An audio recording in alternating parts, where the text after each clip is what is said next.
So the Tigers at their spiritual home, Punt Road Oval, the Swinburne Centre. Saturday afternoon footy right in the heart of Melbourne. Live and exclusive on Fox Footy. As the Pies win the first clearance. Lavey.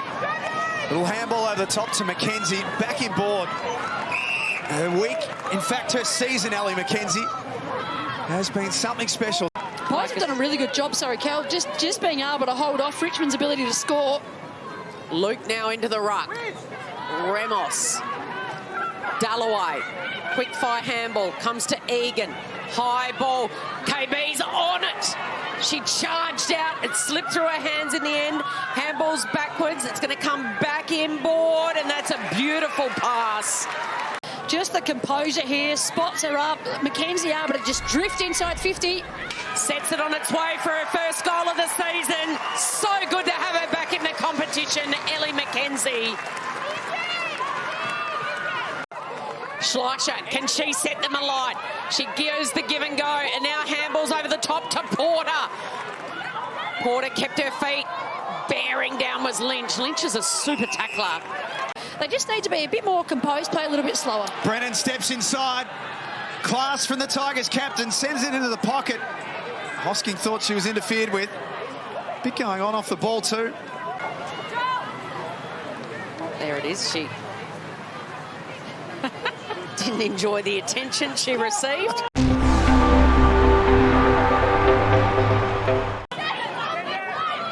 Lavey bangs it in the direction of Yasia. Brennan's there. Can she mop it up and fire it out to Yasia? She's surrounded by three Magpies going nowhere. Well, Sam, says gone. I like what the Pies are doing today so far. They're really in this contest. Kelly's the target. So something's gone downfield here. There's something that's happened at the top of the goal square, and it's a free kick going to the Pies. So I think after the kick-out, Cal, the player that came through just cleaned up the person on the mark. Butler here behind play. It's Beck Miller into the back of Butler, and Lauren Butler is going to have a kick for a set shot in her first game back this season. Had a calf problem, then did a hammy on her way back. It's been tough to sit back and watch the first 6 games. Can she have an immediate impact here for this Collingwood side? Strongest side of the season, and Butler's all class. Welcome back for season 9, Lauren Butler. They're playing in front, and it's working for them. They are giving Richmond something to think about in this second quarter. Clearance win from Conti. Kicks out into space. The ball sits up nicely for Ford, who can tuck it under the arm and run and carry. Exciting youngster for this Tigers team. Kicks long, and Luke drifts forward and takes a good mark at the top of the goal square. They're all trailing, and the Tigers have got a shot in front of goal as a result. What a unique story this is for Tam Luke. She'd retired in July, had hung the boots up for good. She's back playing with the Tigers and playing good footy too. Richmond with the response. Loves a benchmark to try and beat. Greasy conditions here at the Swinburne Centre. Schleicher having a big influence around the ball, as is Benici. Handball just fell short. Can a little bit slow to get going for the Pies. And here's Brazzali. Thought about bringing it back inboard. Instead, goes to the wing. Not a bad decision. Sheeran was strong. Now gets onto her left foot. Has got some vacant space inside 50. Hosking drifting back. Couldn't hang on to the mark. Collingwood not out yet. Shooty's kick was a little scrubby. Dempsey tackled. Benici had her. Hicks was smart. Didn't panic. Thought her way through, and Greiser could just about kick this. Instead decided to be unselfish and lay it off to McKenzie. He's already kicked a goal this afternoon. Thumps that one through. All the way there. Richmond extend their lead.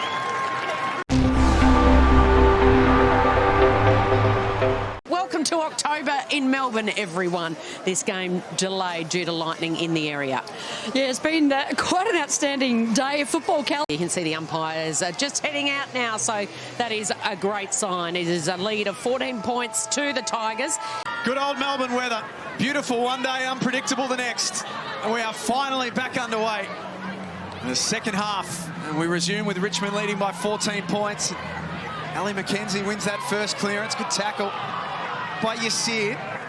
Sabs is breathing in the oxygen, slaps it forward. Conti there, so clean in the wet. Dempsey into that left forward pocket, almost a juggled mark down there, couldn't quite take it. Brennan, who's then knocked off the ball and applies a tackle on Cronin, first-year player. Feeling every bone in her body right now is Lucy Cronin. Here, bang. Good forward pressure there from your key forwards. She's 19 today, Lucy Cronin. A couple of birthday girls out there. Sheeran celebrating her birthday as well. Cronin with a fumble, and now the pressure applied again. I'm not sure she's enjoying her birthday. Rowe tackled. Question asked. Umpire says, give it to me. It's not how I'd like to spend my birthday, No. Cal. Being tackled into the ground. This Dempsey hemmed in against the boundary line, kept it moving. Clever play. This would be an ultimate lifter for the Tigers. She loves it, and they love it.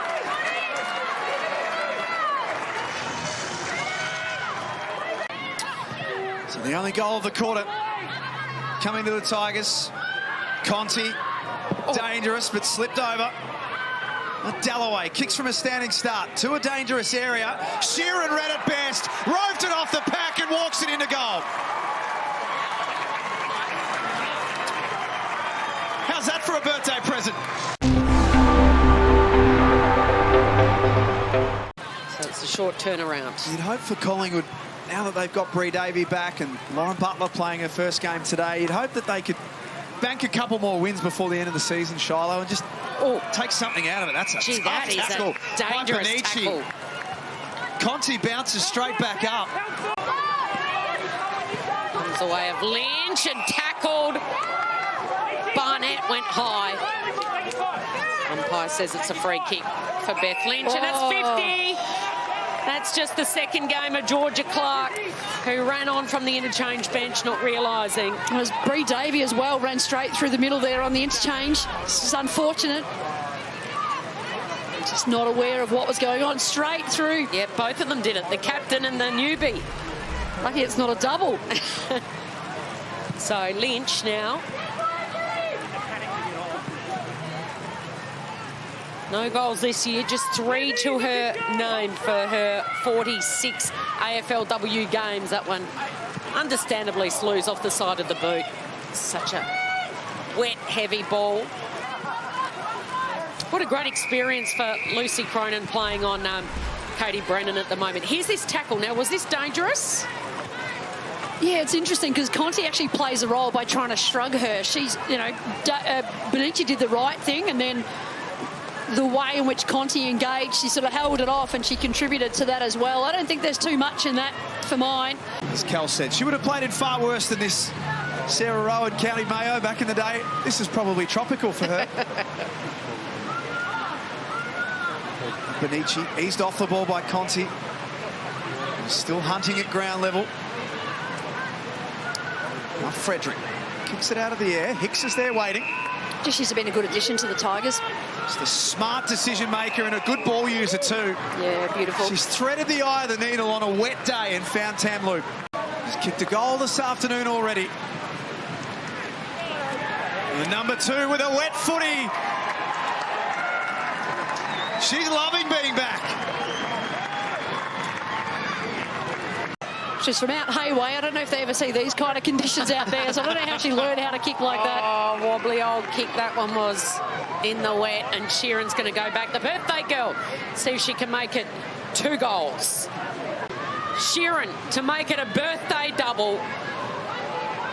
Just squeezes it home, and look at the celebration. A star of the game. The best birthday present she could ever have asked for. They're inspired by a couple of St Kilda legends, aren't they? The G-Train. The Tigers dancing in the rain at their home ground this afternoon and dancing their way into the top 4.